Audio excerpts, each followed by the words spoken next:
Shep is back, which means everything is good in the world of Extra Time. Was that bad, Greg? No. No, you weren't that bad. But as the song says, there's only one Shep messing. There's only one Shep messing.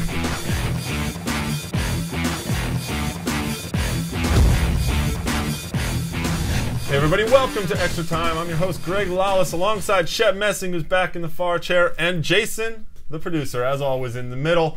Act 1, Time Stood Still. And the title for this act actually comes courtesy of Kevin in Seattle, a fan who wrote us to say that, you know, things have sort of remained the same over the past couple of weeks. And although a couple of teams at the upper echelon seem to have made a move this past weekend. Including Kevin Sounders. Including the Sounders. The teams right at the playoff line didn't really make the progress they should have, and we're talking specifically here about New England, Colorado, and DC. The Revolution went on a 2-game road trip to Dallas and then to Colorado, and they only got 1 point out of the whole trip. Hey guys, it's not good enough for New England, and I can never be critical about them because of the players they're missing all year with injuries. The list goes on, and big players like Taylor Twellman and Steve Ralston out.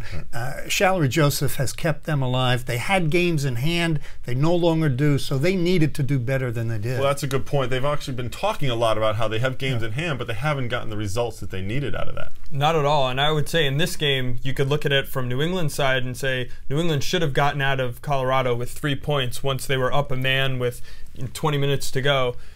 At the same time, for Colorado should have beaten this New England team. Right. I mean, New England is, like you said, decimated with injuries. Going to Colorado, they have a home game. Colorado's got to win that game if they want to be a playoff contender. Well, the Revolution were without Jankowskis, Albright, Ralston, Lorenowitz and Heaps both out of that. And on paper, you have to figure the Rapids, who are still not assured of a spot in the playoffs, should have gotten the win on this one. But the Rapids are actually winless in their last 5 games, including 4 straight draws, which is not the kind of form they want right now. And they're not scoring. The goals they're getting are penalties. I think they might have all been penalties.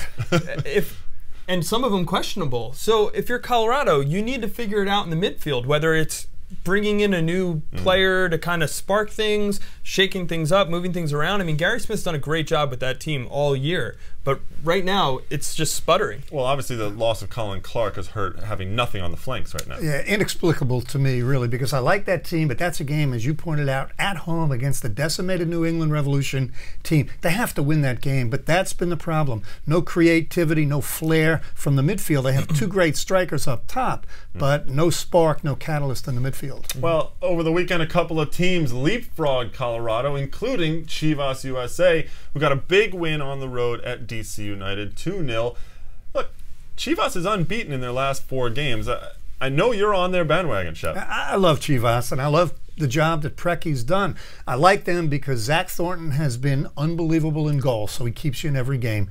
They pass the ball as well as any team in Major League Soccer, and they've done it without their big players like Ante Razov for the whole year. So they've had their ups and downs. That's a huge win on the road against DC United. I agree with some of that. I disagree with some of it. I think Chivas is going to make the playoffs. They have a couple home games coming up against Kansas City and San Jose. I think that'll be enough. They'll get enough points in there. But they're not playing attractive soccer. At the beginning of the season, if you said, who's the best passing team in MLS, we'd all agree it was Chivas. But they're not playing the same soccer anymore. They're not creating the same as they were. But they're getting results. And ultimately, I think once you get in the playoffs, it's about getting the result that you need. And I would say that Chivas has a body of work this season. When their backs are against the wall or when they really need to grind out a result, they've been able to do it. Think about the Seattle game when they played against Seattle. Perfect result. They got pummeled. They got hammered. Seattle should have won that game, but they didn't. And that's what you need to do as a team if you're Chivas. Zach Thornton stood on his head and earned them a point. I agree with you. But in that game as well, they didn't create anything offensively. And Zach Thornton, as good as he is, and he has had a great season, he still makes some mistakes. I mean, even against DC this weekend, he went out for a corner kick. It went over his head, and DC didn't score because obviously they're having trouble scoring. But he's not playing as great as everyone's giving him credit for. Well, let's get to DC and what's going on there. DC is crumbling, as our producer Larry actually has said. But what is wrong at RFK right now? Yeah, they're definitely dysfunctional, and I don't know why, but DC United at their best, and they have quality players, they don't seem like they're on the same page. They really don't. They used to be the best team in the league at running off the ball, moving the ball quickly, thinking quickly. They have quality guys up front to finish. They've been disjointed, and that's a game against Chivas at home. That's shocking that they lost that game. At this point with DC, they have so many midfielders that are interchangeable and even some forwards. And I feel like they've done so much interchange because they've had to. But maybe they lost that chemistry. Or right now, if you were to ask me what would the best lineup DC, what could the best lineup they put out it, I have no idea. The players, you know, they've come, they've gone. It's really tough to tell what that team's identity is. It's tough, and identities, I think, are often defined by their coaches, and maybe Tommy Sohn needs to stand up and take some responsibility for that. He has players on that team, including several former MVPs, which brings us to our next question here on Act 1, the MVP. We're getting toward the end of the season. Every team has about 2 or 3 games left. Shep, who do you think should be the MVP right now? Well, the two that jump to mind are on the same team, the LA Galaxy. I would say Donovan Ricketts, but I'm going with Landon Donovan. Landon Donovan has been a man. He's fulfilling his potential.